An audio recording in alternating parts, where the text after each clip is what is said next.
Hello all welcome to IAC.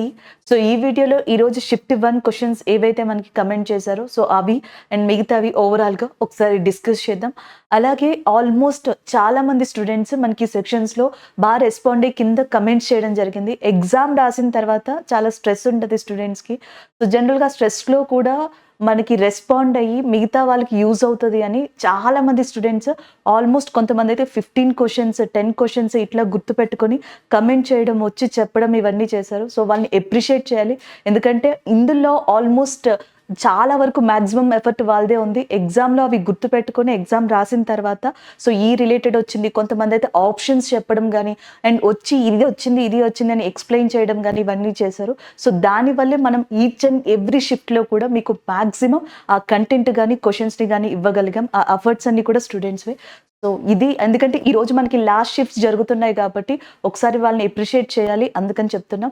And ఇక్కడ మనం ఏవైతే క్వశ్చన్స్ ఉన్నాయో ఆ క్వశ్చన్స్ కింద కమెంట్ చేశారు. ఇంకొన్ని క్వశ్చన్స్ నిన్న 4th షిఫ్ట్కి సంబంధించినవి, అవి కూడా చూద్దాం. అలాగే మనకి ఒక స్టూడెంట్ షిఫ్ట్ 4కి సంబంధించి నిన్న జరిగిన షిఫ్ట్ 4కి సంబంధించిన క్వశ్చన్స్ని మనకి ఇచ్చారు. దాదాపుగా 15 క్వశ్చన్స్ని ఇవ్వడం జరిగింది స్నేహ ప్రవళిక. సో ఆ 15 క్వశ్చన్స్లో చాలా వరకు ఆమె ఆన్సర్ కూడా చేశారు. ఒకసారి ఇక్కడ చూద్దాం. దాలో dance from belongs to which state అని చెప్పేసి అడిగారంట. సో దాలో డాన్స్ కానీ లేకపోతే నెక్స్ట్ వచ్చేటప్పటికి ఫుగ్డీ అనే డాన్స్ ఉంటుంది, ఇది కానీ అండ్ దేక్ని డాన్స్ కానీ ఇవన్నీ కూడా మనకి జనరల్గా ఎక్కడ ఫేమస్ అంటే గోవా అన్నమాట. సో ఆన్సర్ అదే అవుతుంది. అలాగే గోవాలో ఇంపార్టెంట్ పోర్టుగా మర్ము గోవన్ అని చెప్తాం. ప్రమోద్ సావత్ గోవా చీఫ్ మినిస్టర్గా ఉన్నారు అండ్ గోవా గవర్నర్గా శ్రీధరన్ పిల్లై ఉన్నారు. ఈవెన్ చెప్పాలి అంటే గోవాలో ఇంపార్టెంట్ నదిగా ఉన్నది మనకి important river in Goa Zuari, దాంతోపాటు మాందవి అని కూడా ఉంటుంది. అవి ఇంపార్టెంట్ రివర్స్ అనమాట. నెక్స్ట్ వచ్చేటప్పటికి గురుమారా నేషనల్ పార్క్ అనేది ఏ స్టేట్లో ఉంది అని అడుగుతున్నారు. వెస్ట్ బెంగాల్. సో ఈ నేషనల్ పార్క్ వెస్ట్ బెంగాల్లో లొకేట్ అయింది. ఇది ఇండియన్ రైనోసర్స్కి చాలా ఫేమస్ అనమాట. జల్పైగురి దగ్గర ఉంది. ఇండియన్ రైనోసర్స్కి చాలా ఫేమస్గా కూడా దీన్ని చెప్పడం జరుగుతుంది. ఎందుకంటే ఇక్కడున్న మెయిన్ ప్రాంతం ఏదైతే వెస్ట్ బెంగాల్, అస్సాం ఈ ప్రాంతాలన్నీ కూడా రైనోసర్స్కి చాలా ఫేమస్ అనమాట. ఇది కూడా నెక్స్ట్ వచ్చేటప్పటికి according to article 167 CM duties అని చెప్పేసి అడిగారంట. సో మనకి ఇచ్చిన ఆన్సర్ కూడా కరెక్టే. ఏదైతే గవర్నర్ కి సంబంధించిన డెసిషన్స్ ఏవైతే ఉంటాయో వాటికి సంబంధించి కౌన్సిల్ ఆఫ్ మినిస్టర్స్ ఏవైతే ఇచ్చారో సో వాటిని కమ్యూనికేట్ చేయడం ఇవన్నీ కూడా సీఎం యొక్క మెయిన్ డ్యూటీస్గా ఉన్నాయి. నెక్స్ట్ వన్ మిషన్ ఇన్ 1942 అని చెప్పేసి అడిగారు. అంటే 1942లో ఇండియాకు వచ్చిన కమిషన్ ఏంటి అని చెప్పేసి. సో క్యాబినెట్ కమిషన్ అనేది మనకి ఒకటి, క్రిప్స్ కమిషన్ అనేది ఒకటి. ఈ రెండు ఆప్షన్స్లో ఇచ్చినట్టున్నారు. ఎందుకంటే ఇంకొక స్టూడెంట్ కూడా మనకి సేమ్ క్వశ్చన్ని పెట్టడం జరిగిందనమాట. 1946లోనేమో క్యాబినెట్ కమిషన్, 1942లోనేమో మనకి క్రిప్స్ కమిషన్ రావడం జరిగింది. 1942లో క్రిప్స్, 1946లో క్యాబినెట్ కమిషన్ లాంటివి ఇండియాకు వచ్చాయన్నమాట. సో దానికి సంబంధించింది. రెండవ ప్రపంచ యుద్ధం during the second world war British need Indian and Indian soldiers help. So అందుకని చెప్పేసి అప్పట్లో మనకి క్రిప్స్ మిషన్ ఒక ప్రపోజల్తో వచ్చింది. సో దాని తర్వాత కాన్స్టిట్యూషన్ అసెంబ్లీ లాంటివి ఏర్పరచడానికి దానికి అసిస్టెన్సీ సహాయం అందించడానికి క్యాబినెట్ కమిషన్ 1946లో వచ్చింది. నెక్స్ట్ వచ్చేటప్పటికి శక్తి మిషన్, ఈ సెల్ఫ్ హెల్ప్ గ్రూప్స్ విమెన్ ఎంపవర్మెంట్కి సంబంధించింది. సో దాంట్లో ఈ శక్తి మిషన్కి సంబంధించి ఎవరు బ్రాండ్ అంబాసిడర్గా 2022లో ఉన్నారు అని చెప్పేసి అన్నారు. Mary Kom. So Mary Kom Indian ప్రముఖ బాక్సర్గా కూడా ఉన్నారు. ఈమె బ్రాండ్ అంబాసిడర్గా ఉండడం జరిగింది. నెక్స్ట్ వచ్చేటప్పటికి Yamini Krishnamurthy is famous in Bharatanatyam అని అదే యామిని కృష్ణమూర్తి గారు దేంట్లో ఫేమస్ అని అడిగారు. రుక్మిణీ దేవి అరుందలే కానీ యామిని కృష్ణమూర్తి గారు కానీ సో వీళ్ళందరూ కూడా భరతనాట్యం ఏదైతే ఉందో సో ఆ భరతనాట్యంలో ఫేమస్ అని చెప్పొచ్చు. Bharatanatyam is a classical dance of Tamil Nadu area. Next వచ్చేటప్పటికి ఇంకొక question, Sati was found in which dynasty rule. So Sati అనేది మనకి ఏ రాజ్యం యొక్క పరిపాలనలో కనిపిస్తుంది అని అడిగారు. సో దీనికి ఆ ఆప్షన్స్ని కూడా ఒకసారి చూడాలండి. మామూలుగా ఆన్సర్ అయితే గుప్తా డైనాసిటీ అని పెట్టచ్చు. ఎందుకంటే సతీ సిస్టమ్ అనేది ఆల్మోస్ట్ బ్రిటిషర్స్ వచ్చే వరకు చాలా రాజ్యాల్లో ఉంది. Sati system is existed before 1829 abolishment of Sati act in so many dynasties in India and but it is mainly spreaded or widely spreaded in the time of Gupta dynasty. ఎక్కువగా భారతదేశంలో వ్యాప్తి చెందింది గుప్తర్ల యొక్క కాలంలో అనమాట.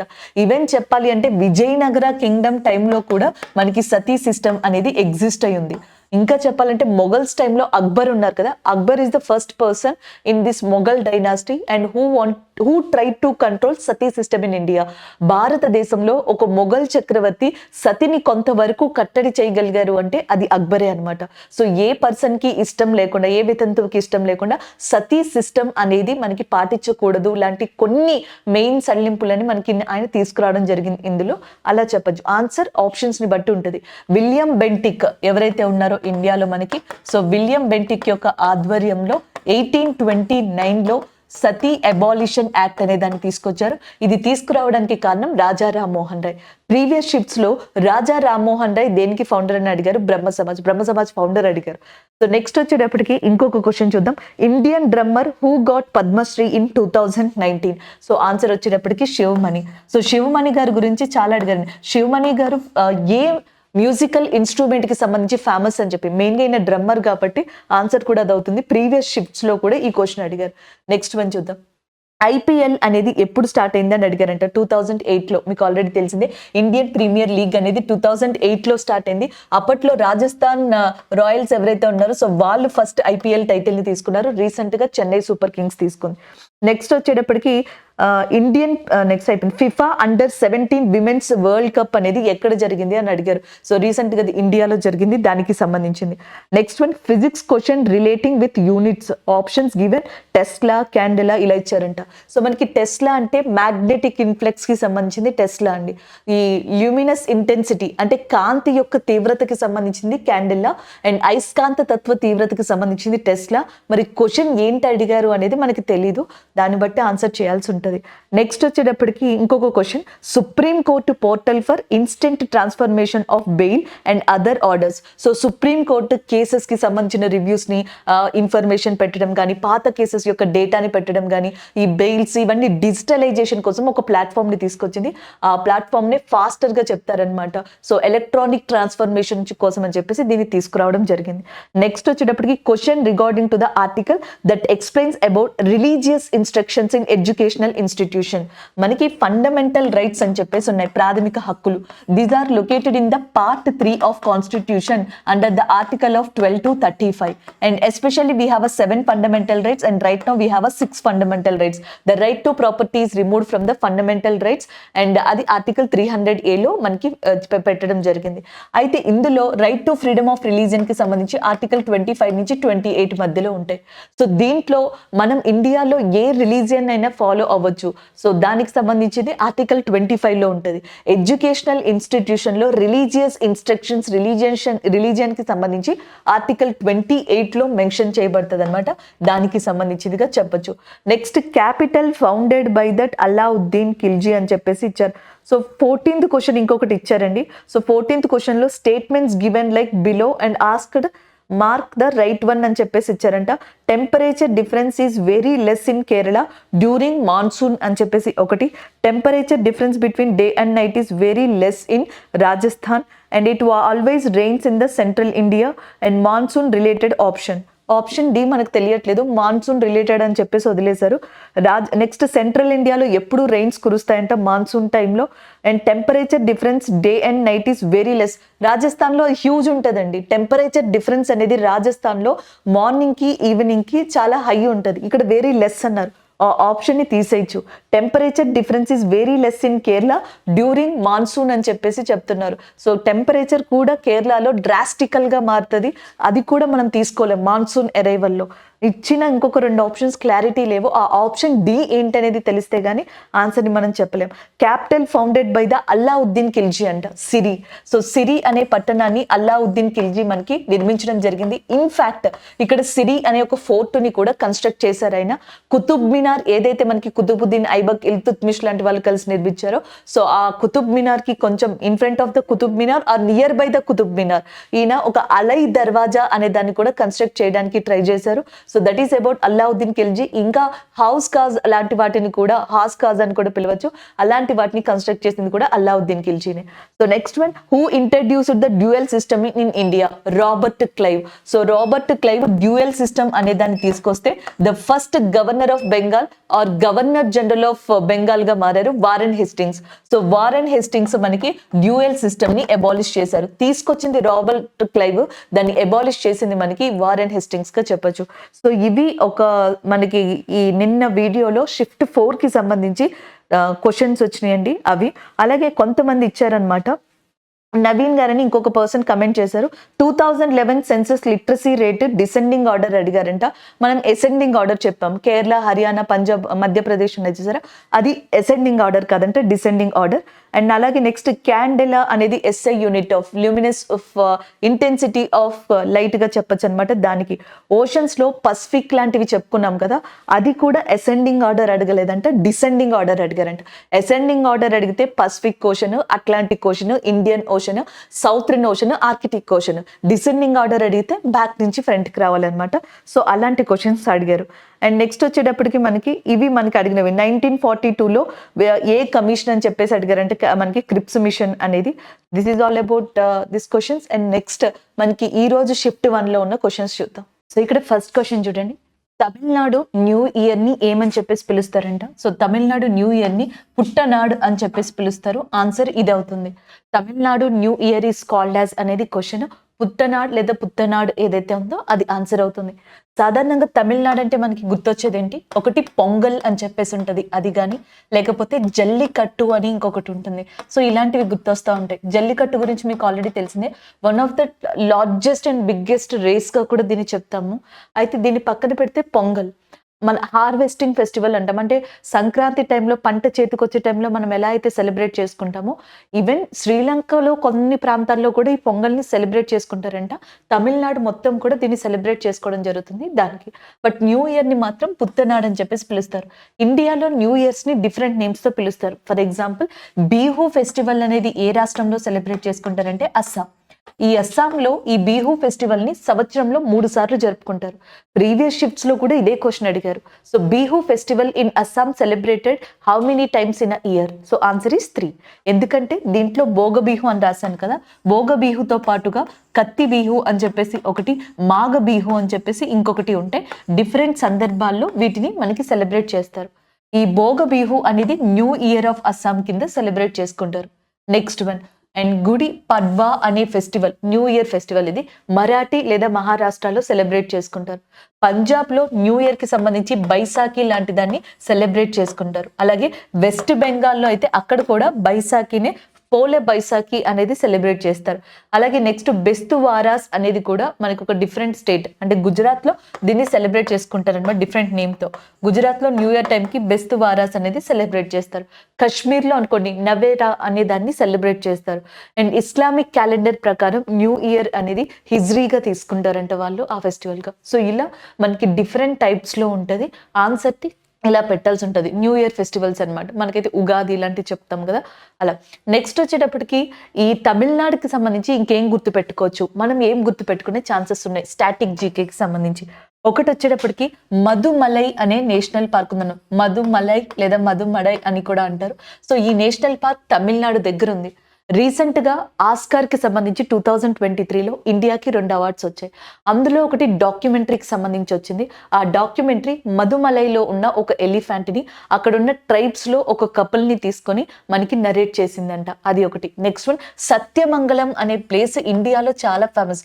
ఇక్కడున్న ఫారెస్ట్ కావచ్చు, ఇక్కడున్న మనకి టైగర్ రిజర్వ్ కావచ్చు, ఇవన్నీ కూడా ఫేమస్ గా చెప్పడం జరుగుతుంది. అది కూడా తమిళనాడులో లొకేట్ అయి ఉంది. అలాగే నెక్స్ట్ తమిళనాడుకి అండ్ యాజ్ వెల్ యాజ్ శ్రీలంకకి లేదా ఇండియాకి శ్రీలంకకి మధ్యలో రామసేతు వారధి లేదా ఆడమ్స్ బ్రిడ్జ్ అంటాం, ఇది లొకేట్ అయి ఉందన్నమాట.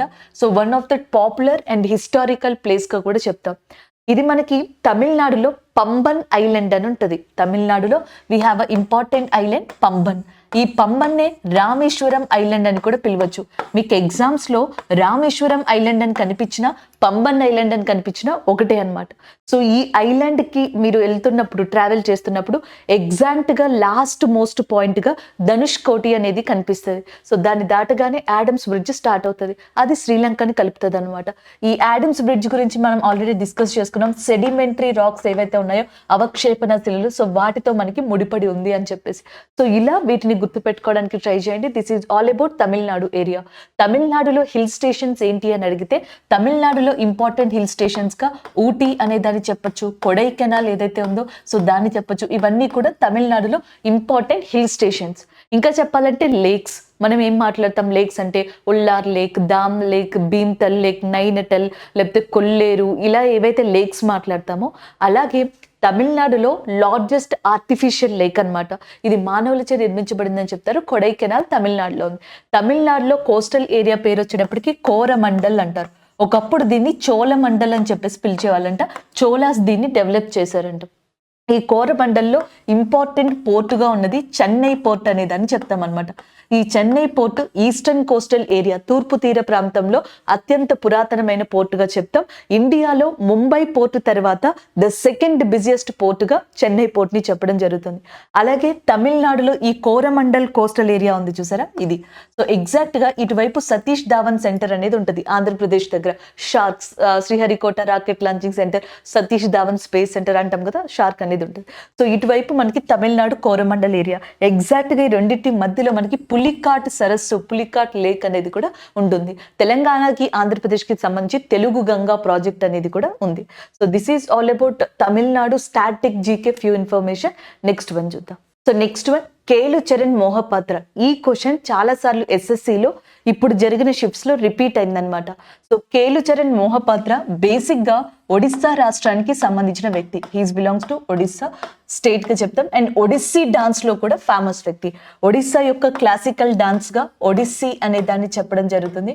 సో దానికి సంబంధించిన ఇంపార్టెంట్ క్లాసికల్ డాన్సర్ గా కేలు చరణ్ మోహపాత్ర గారిని పిలవడం జరుగుతుంది. సో ఆన్సర్ ఒడిస్సీ అవుతుంది. అలాగే నెక్స్ట్ మీకు ఆల్రెడీ తెలుసు భరతనాట్యం అని చెప్పేసి అంటాం. సో భరతనాట్యంలో ఫేమస్ డాన్సర్ గా మనకి చాలా మంది ఉన్నారు. ఈవెన్ దీని గురించి కూడా మనం డిస్కస్ చేసుకున్నాం. రుక్మిణీ దేవి అరుందలే కావచ్చు, యామిని కృష్ణమూర్తి గారు కావచ్చు. సో వీళ్ళందరి గురించి కూడా డిస్కస్ చేసుకున్నాం. Bharatanatyam is from that Tamil Nadu area. Kuchipudi is from that Andhra Pradesh area. So కూచిపూడికి సంబంధించి చిన్నం సత్య, ఎవరైతే సత్యనారాయణ ఉన్నారో లేదా సత్యం గారు అంటామో ఆయన గురించి డిస్కస్ చేసుకున్నాం. అలాగే కేరళలో Mohiniyattam, Kathakali, Kathak in north India especially UP. And Kathak కి సంబంధించి కూడా డిఫరెంట్ ఫార్మ్స్ ఉన్నాయని నేను చెప్పాను. కథక్ లో డిఫరెంట్ ఫార్మ్స్ వచ్చేటప్పటికి ఒకటి లక్నో ఘరానా, అంటే లక్నో కేంద్రంగా ఏర్పడిన కథక్ ఫామ్ గా చెప్తాం. ఇంకొకటి వారణాసి లేదా బెనారస్ గా కూడా చెప్పొచ్చు అనమాట. బెనారస్ ఘరానా అని చెప్పేసి అంటాం. లేకపోతే నెక్స్ట్ వచ్చేటప్పుడు మనకి జైపూర్ ఘరానా అంటాం. ఇలా డిఫరెంట్ గా ఏర్పడ్డాయి అనమాట. సో వీటి గురించి మనం డిస్కస్ చేసుకోవచ్చు. అలాగే నెక్స్ట్ వచ్చేటప్పటికి సట్రియా. సో సట్రియా అనే క్లాసికల్ డాన్స్ అనేది అస్సాంకి సంబంధించిందిగా చెప్పొచ్చు. సో అది చాలా ఫేమస్. ఫాదర్ ఆఫ్ కథక్ గా పండిట్ బ్రిజు మహారాజ్ గారిని ఎలా అయితే పిలుస్తామో, ఫాదర్ ఆఫ్ సట్రియా డాన్స్ గా మహాపురుష శ్రీమంత శంకర్ దేవ్ అనే పర్సన్ ని పిలవడం జరుగుతుంది. So that means Shankar Dev is a father of Sattriya dance from Assam గా కూడా చెప్పొచ్చు, ఇన్ ఇండియా కూడా. So next one Sharodi Saikia and Guru Jatin Goswami కూడా సట్రియా డాన్స్ లో చాలా పాపులర్ వ్యక్తులు. ఇప్పటి వరకు జరిగిన షిఫ్ట్స్ లో ఆంధ్రప్రదేశ్ కి సంబంధించిన కూచిపూడి, తమిళనాడుకి సంబంధించిన భరతనాట్యం అండ్ నార్త్ ఇండియా యూపీకి సంబంధించిన కథక్ గురించి famous dancers, Padma Shri and award గ్రహీతల గురించి అడిగారు. అయితే ఇప్పటి వరకు సట్రియా డాన్స్ ని టచ్ చేయలేదు. సో సట్రియా డాన్స్ ఒకటే మిగిలిపోయింది దానికి సంబంధించిన ఇన్ఫర్మేషన్. బట్ ఒడిస్సాలో ఒడిస్సీ క్లాసికల్ డాన్స్ ఫేమస్. దానికి సంబంధించిన పాపులర్ పర్సన్ గా మనకి కేలు చరణ్ మోహపాత్ర అనే పర్సన్ ని చెప్పొచ్చు. ఒడిస్సాలో ఒక ఫేమస్ కోస్టల్ ఏరియా కూడా ఉంది. సో దానిని పారాదీప్ గా పిలవడం జరుగుతుంది. So Paradip is a important port in that ఒడిస్సాగా చెప్తాం. ఈ పోర్ట్ అనేది ఏ కోస్టల్ ఏరియాలో ఉందంటే Utkal coastal area. Odisha coastal area is called as Utkal and port is nothing but Paradip port గా పిలవడం జరుగుతుంది. సో ఇక్కడ ప్రపంచంలో ఎక్కువగా వచ్చే సూపర్ సైక్లోన్స్ అనేవి ఈ ఏరియా ఎక్స్పీరియన్స్ చేస్తూ ఉంటుందంట. అంతేకాకుండా Odisha is very rich in bauxite in India. భారతదేశంలో బాక్సైట్ గనులు అత్యధికంగా ఉన్న ప్రాంతంగా కూడా మనకి దీన్ని చెప్పడం జరుగుతుంది. సో బాక్సైట్ నుంచి జనరల్ గా అల్యూమినియం అనే దాన్ని తీసుకోవచ్చు. అల్యూమినియం ని మనం ప్రపంచ ఖనిజం లేదా వరల్డ్ మినరల్ గా కూడా చెప్పడం జరుగుతుంది. అలాగే ఇండియాలో లాంగెస్ట్ డ్యామ్ భారతదేశంలో అతి పొడవైన డ్యామ్ అన్నమాట. సో దానిని హిరాకుడ్ గా పిలవడం జరుగుతుంది. ఈ హిరాకుడ్ అనేది మహానది మీద కన్స్ట్రక్ట్ చేశారు, which is also located in Odisha. అలాగే ఆంధ్రప్రదేశ్ గుండా బే ఆఫ్ బెంగాల్లోకి వెళ్ళి నాగవల్లి, వంశధార లాంటి రివర్స్ కూడా ఆరిజినేట్ అయింది ఒడిస్సాలోనే. From Odisha to Andhra Pradesh, then Bay of Bengal గా చెప్పొచ్చు. One is nothing but Nagavali and second one is nothing but వంశధారగా చెప్పడం జరుగుతుంది. సో ఇక్కడ డుడుమా వాటర్ ఫాల్స్ అనేది కూడా లొకేట్ అయ్యి ఉంది. So this is all about Odisha and Kelucharan Mohapatra గారు. నెక్స్ట్ వన్ చూద్దాం. So next one Puri temple question related అంట. పూరి జగన్నాథ స్వామి అంటాం కదా, సో మనకి ఇది ఒడిస్సాలో లొకేట్ అయ్యింది. మేబీ స్టేట్ అడిగి ఉంటారు. సో ఇది ఎక్కడ కన్స్ట్రక్ట్ చేశారు, ఏ స్టేట్ లోని? ఒడిస్సాలో మనకి చాలా ఫేమస్ టెంపుల్ గా పూరి జగన్నాథ స్వామి టెంపుల్ ని చెప్పొచ్చు అనమాట. సింపుల్ గా క్వశ్చన్ అడిగితే ఇలా అడిగి ఉండాలి, లేదా పూరి జగన్నాథ స్వామి టెంపుల్ ని ఒడిస్సాలో ఎవరు కన్స్ట్రక్ట్ చేశారు అని అడుగుండొచ్చు. అనంతన్. సో మనకి అనంతన్ అనే కింగ్ ఎవరైతే ఉన్నారో ఆయన గంగా డైనాసిటీకి సంబంధించిన వ్యక్తి, లేదా చోడ గంగా అనే రాజ్యానికి సంబంధించిన వ్యక్తి. Choda Ganga dynasty important king Anantan built Puri Jagannatha Swami temple in Odisha. ఇంకా కరెక్ట్ గా చెప్పాలి అంటే ఈయన యొక్క మనవుడు గ్రాండ్ సన్ ఎవరైతే ఉన్నారో, సో మనకి ఆయన ఈ టెంపుల్ ని కంప్లీట్ గా కన్స్ట్రక్ట్ చేశారంట. బట్ స్టార్ట్ చేసింది మాత్రం అనంతన్ గా చెప్తారు, అందుకే కన్స్ట్రక్టర్ గా కూడా అనంతన్ ని చెప్పడం జరుగుతుంది. ఇంకొక ఇంపార్టెంట్ థింగ్ ఏంటంటే పూరి జగన్నాథ్ యొక్క ఉత్సవం, లేదా దీన్ని ఫెస్టివల్ గా కూడా చెప్పొచ్చు అనమాట. ఇంపార్టెంట్ రథ ఫెస్టివల్ ఇన్ ఇండియాగా కూడా చెప్తాం. సో ఇందులో ఇంపార్టెంట్ డైటీస్ దేవుళ్ళు వచ్చేటప్పటికి జగన్నాథ స్వామి అండ్ బలభద్ర, సుభద్రగా చెప్పడం జరుగుతుంది. ఈ ఫెస్టివల్ ఇండియాలోనే one of the toppest and different festival గా చెప్తారు. ఎవ్రీ ఇయర్ కూడా ఈ ఫెస్టివల్ ని మనకి సెలబ్రేట్ చేయడానికి డిఫరెంట్ రథాలని తీసుకొస్తారంట, డిఫరెంట్ రథాలని మనకి డిజైన్ చేస్తారంట. సో ఎవ్రీ ఫెస్టివల్ లో కూడా జనరల్ గా ఊరేగించడానికి మనకి డిఫరెంట్ విగ్రహాలని కానీ డిఫరెంట్ దేవుల్ని కానీ మనకి పెడతా ఉంటారంట. కానీ ఇక్కడ మూల విరాట్ని, టెంపుల్లో ఉన్న దేవుని బయటకు తీసుకొచ్చి మనకి ఇక్కడ ఊరేగింపు చేయడం జరుగుతుంది. అందుకని ఇండియాలో ఇది ఒక స్పెషాలిటీ ఉన్న ఫెస్టివల్ గా కూడా చెప్తారు. ఒడిస్సా యొక్క చీఫ్ మినిస్టర్ గా మనకి నవీన్ పట్నాయక్ గారు ఉన్నారు. Present Odisha chief minister is nothing but Naveen Patnaik. And next మనకి గణేషి లాల్ గారు ఎవరైతే ఉన్నారో ఆయన ఒడిస్సా గవర్నర్ గా ఉన్నారు. ఇది పూరి జగన్నాథ స్వామి టెంపుల్ కి సంబంధించి. ఇక్కడే కోనార్క్ సూర్య దేవాలయం కూడా ఉంది. In Odisha we have a famous temple which is called as a Konark sun temple అంటాం. సో ఇది ఏ రూపీ నోట్ మీద మనకి సింబల్ గా ఉంటుంది అంటే 10 రూపీస్ నోట్ మీద సింబల్ గా కూడా ఉంటుంది. అండ్ ఇది ఇక్కడ ఇంపార్టెంట్. నెక్స్ట్ వన్, ఒడిస్సా తర్వాత అంత ఇంపార్టెన్స్ ఉన్న టెంపుల్స్ ఇండియాలో జమ్మూ అండ్ కాశ్మీర్ లో ఉంది వైష్ణవి దేవి టెంపుల్. అమర్నాథ్ కేవ్ గానీ, వైష్ణవి దేవి టెంపుల్ గానీ ఇవన్నీ జమ్మూ అండ్ కాశ్మీర్ లో ఉన్నాయి. హిమాచల్ ప్రదేశ్ లో మనకి హిడింబా టెంపుల్ అని చెప్పేసి ఉంది. జ్వాలాముఖి టెంపుల్, హిడింబా టెంపుల్ ఇవన్నీ కూడా మనకి అక్కడ ఉన్నాయి. అలాగే పంజాబ్ లో అమృత్సర్ టెంపుల్, దాన్ని గోల్డెన్ టెంపుల్ ఆఫ్ ఇండియా అంటారు, పంజాబ్ లో ఉంది. అలాగే పంజాబ్ నుంచి పాకిస్తాన్ మధ్యలో కర్తార్పూర్ కారిడార్ అనే దాన్ని నిర్మించింది గవర్నమెంట్. మళ్ళీ చెప్తున్నాను, కర్తార్పూర్ కారిడార్ అనే దాన్ని government of India, government of Pakistan తో కలిసి మనకి పంజాబ్ కి అండ్ పాకిస్తాన్ కి మధ్యలో ఈ కారిడార్ ని నిర్మించింది. ఎందుకంటే పాకిస్తాన్ కి ఈ కారిడార్ లో గురుద్వార్ దర్బార్ సాహిబ్ అనేది ఒక ప్రదేశం ఉందంట. అది సిక్కులకి చాలా పవిత్రంగా చెప్తున్నారు. దాన్ని ఏటా విజిట్ చేయడం కోసం అని చెప్పేసి గవర్నమెంట్ ఈ నిర్ణయం తీసుకుందనమాట. అలాగే నెక్స్ట్ మనకి రాజస్థాన్ లో దిల్వారా టెంపుల్ అని చెప్పేసి ఉంటుంది. ఇది జైన్ టెంపుల్ అన్నమాట. మౌంట్ అబూ హిల్ స్టేషన్ దగ్గర లొకేట్ అయి ఉంటుంది అరావలి ప్రాంతంలో. దాంతో పాటుగా ఓసియో అనే ఒక సన్ టెంపుల్ కూడా మనకి రాజస్థాన్ లో ఫేమస్ అని చెప్తా ఉంటారు. మధ్యప్రదేశ్కి వచ్చేటప్పటికి ఖజురహో టెంపుల్ అని చెప్పేసి ఉంటుంది.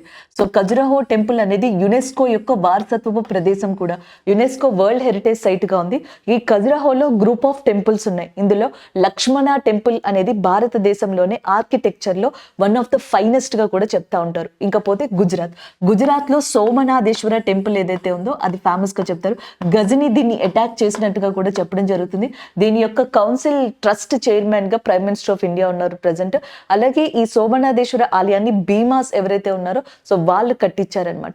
దాని తర్వాత మహారాష్ట్రలో అయితే అజంతా, ఎల్లోరా కేవ్స్ లో ఉన్న టెంపుల్స్ ఫేమస్. ఎల్లోరా కేవ్స్ లో కైలాసనాథ టెంపుల్ ఉంది. దీన్ని కృష్ణవన్ అనే రాష్ట్రకూట కింగ్ కట్టించారనమాట. ఇది ఓన్లీ సింగిల్ రాక్ మీద కన్స్ట్రక్ట్ చేయడం జరిగింది. అందుకే దీన్ని ఇండియాలో tallest single rock cut temple అంటాం. దీన్ని యునెస్కో కూడా గుర్తించింది. దాని తర్వాత కర్ణాటకలో హంపి టెంపుల్స్ అని చెప్పేసి ఉన్నాయి. వాటితో పాటుగా పట్టాడకల్ టెంపుల్స్ అని చెప్పేసి ఉన్నాయి. ఇవన్నీ కూడా ఫేమస్ గా చెప్తాం కర్ణాటకలో. సో దాని తర్వాత కేరళలో శబరిమలై గాని, అనంత పద్మనాభ స్వామి టెంపుల్ గాని, ఇవన్నీ కూడా ఫేమస్ గా చెప్పడం జరుగుతుంది. ఇకపోతే తమిళనాడులో బృహదీశ్వర్ ఆలయ్, అలాగే కాంచీపురంలో మనకి సేమ్ ఇలాగే కైలాసనాథ టెంపుల్ ఒకటి రెప్లికాని కట్టించారు అక్కడ పల్లవాస్, అది కూడా ఫేమస్ గా చెప్పడం జరుగుతుంది. మధురై టెంపుల్ కానీ. So next Andhra Pradesh we have Tirupati. And next Odisha, ఇక్కడ మనకి కనిపిస్తున్న టెంపుల్స్ ఉన్నాయి. కాళీమా టెంపుల్ అనేది వెస్ట్ బెంగాల్లో ఫేమస్ గా చెప్పడం జరుగుతుంది. అలాగే అస్సాంలో కామాఖ్య టెంపుల్ అని చెప్పేసింది, అది చాలా ఫేమస్ గా చెప్తారు. ఇవి ఇండియాలో కొన్ని ఇంపార్టెంట్ టెంపుల్స్ అన్నమాట. సో వీటిని డిఫరెంట్ ఆర్కిటెక్చర్ లో కట్టారు. ఇండియాలో ఏవైతే టెంపుల్స్ ఉన్నాయో వీటిని 2 టైప్స్ లో మాక్సిమం, అంటే చాలా ఆర్కిటెక్చర్ స్టైల్స్ ఉన్నాయి. ఒకటి నగారా స్టైల్ అని చెప్పేసి అంటారు, ఇంకొకటి ద్రవిడ స్టైల్ అంటారు. ఇంకా దీంట్లో సబ్ డివిజన్స్ కూడా ఉన్నాయి, వెసారా స్టైల్ అని, ఇంకా డిఫరెంట్ స్టైల్స్ ఉన్నాయి.